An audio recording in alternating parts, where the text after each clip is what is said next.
এর জন্য দায়ী। পরদিন প্রশাসন ছুটে গিয়ে 24 ঘন্টার মধ্যে হাজার হাজার টন পাথর ফেরত এনেছে। আজকে সেই আন্দোলন করছে বাংলাদেশের দুর্নীতির বিরুদ্ধে ঝাঁপিয়ে পড়ার জন্য সেই তরিকুল ইসলাম ভূঁইয়া। বাংলাদেশের রাজনীতিতে কেউ কাউকে স্পেস দেয় না। আপনারা দেখেছেন, আমাকে সামনে বসতে দিলেও আমি পিছনে বসেছি। কারণ কি? কারণ প্রথম শ্রেণীর রাজনীতিবিদ আমরা নই।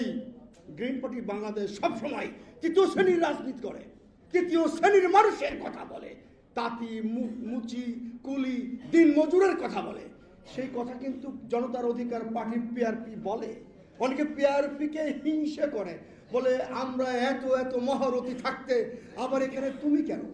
আজকে যখন ইনভাইটেশন কার্ড পাঠিয়েছে তরিকুল সেখানে সব বাঘা বাঘা মহারথীদের নাম লিখে দিয়েছে যে এরা বক্তব্য রাখবে। কিন্তু এই তালিকার বাইরেও কিন্তু অনেক দল আছে। কোনো নির্বাচন কমিশন কোনো রাজনৈতিক দলকে কিন্তু মাসিক ভাতা দেয় না। কিন্তু দেখেন রাজনৈতিক দলের নিবন্ধনের জন্য যে কালাকানুন করেছে, এত এত অফিস থাকতে হবে, জেলায় 100টি উপজেলায় থাকতে হবে। মনে হচ্ছে যে এখানে তুল কালো কাণ্ড হচ্ছে, এখানে কালো টাকা এবং বেশি শক্তির মহড়া হচ্ছে। সেটাই হচ্ছে। এখানে দেখেন খায়ের ভাই আছে, তারপরে এখানে রাশেদ প্রধান আছে, এখানে আমাদের ফরিদপুরের কৃতি সন্তান আছে, রিপন ভাই আছে। এরা কিন্তু সারাক্ষণ মাঠে থাকে, এই দেশের দুর্নীতির বিরুদ্ধে যুদ্ধ করে। এই দেশের সরকার কিন্তু পাল্টায়, দুর্নীতি পাল্টায় না। তাই আমি মনে করি সকল রাজনৈতিক দলের নেতৃবৃন্দকে ঐক্যবদ্ধ হয়ে ঘোষণা করতে হবে আমাদের যুদ্ধ দুর্নীতির বিরুদ্ধে। এইভাবে যে সাদা পাথর খেয়ে ফেলতে দেওয়া যাবে না। বাংলাদেশের রাজনৈতিক অঙ্গনে বিভিন্ন রাজনৈতিক দল থাকবে। আমি আজকাল কোনো রাজনৈতিক দলের আলোচনায় যেতে চাই না। কেন যেতে চাই না? কারণ এখানে তোষামোদী হয়, বিষোদ্গার হয়, একে অপরকে ছোট করে কথা বলা হয়। আজকে তারপরও কিছু কিছু অনেক সময় বলতে হয়। আমাদের ছোট ভাইরা রাজনৈতিক দল করেছে, গভীর রাত্রি পর্যন্ত কাজ করে বাহবা পাওয়ার মতো। কিন্তু যখন শুনি বাসায় গেলে তার রান্না করবার কেউ থাকে না, তখন আমার কষ্ট হয়। যখন শুনি আমি নীলা মার্কেটে যাব হাঁসের মাংস খাইতে, তখন কষ্ট হয় না। কিন্তু যখন শুনি নীলা মার্কেটে সেই হাঁসের মাংস নেই, তাকে যেতে হবে গুলশানে, তখন আমার কষ্ট হয় যে এই উপদেশটার নিরাপত্তা দেবে কে? কার কাছে বলে ওখানে তুমি হাঁসের মাংস খাইতে গেছো? সেখানে তার জীবনের নিরাপত্তা হানি হতে পারে। বাংলাদেশের মতো একটি রাষ্ট্রের মন্ত্রী মর্যাদায় উপদেষ্টাদেরকে হুঁশিয়ার হতে হবে। এখন অনেক রাজনৈতিক দল হচ্ছে, তারা নদী নালায় খালে বিলে শাপলা শালুক খুঁজছেন।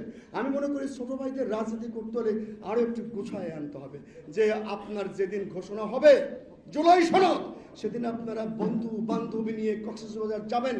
অনেকে হয়তো কটূক্তি করতে পারে, অনেক কথা উঠেছে, সেসব বিষয়ে আমি যাব না। আমি একটি কথা বলে শেষ করব।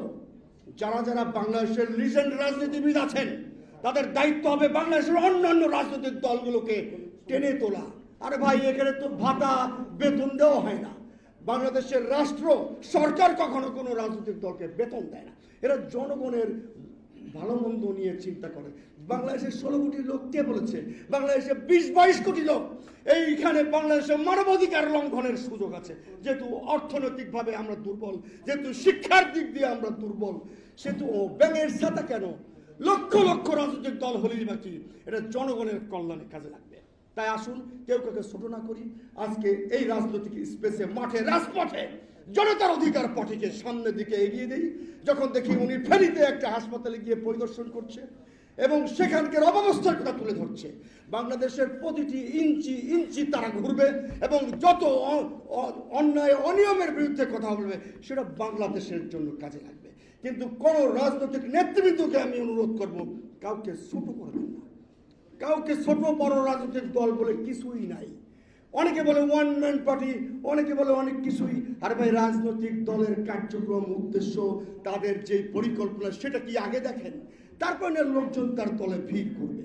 তাই আমি মনে করি আগামী দিনের রাজনীতির মাঠে একটি উজ্জ্বল নক্ষত্র হয়ে থাকবে জনতার অধিকার পার্টি পিআরপি, তরিকুল ইসলাম ভূঁইয়া সহ তার সাঙ্গপাঙ্গরা। আমার আর একটা জায়গায় একটু কথা বলতে হবে। আমি আপনাদের কাছে সবিনয়ে অনুরোধ করছি যে আবার দেখা হবে রাজপথে তরিকুল ইসলাম ভূঁইয়ার হাত ধরে। আমি রাজু আহমেদ খান, গ্রিন পার্টি বাংলাদেশের চেয়ারম্যান, সবার কাছ থেকে বিদায় নিচ্ছি। ইতিমধ্যে আমার কাছে চিঠিও চলে আসছে সংক্ষিপ্ত। আসসালামু আলাইকুম।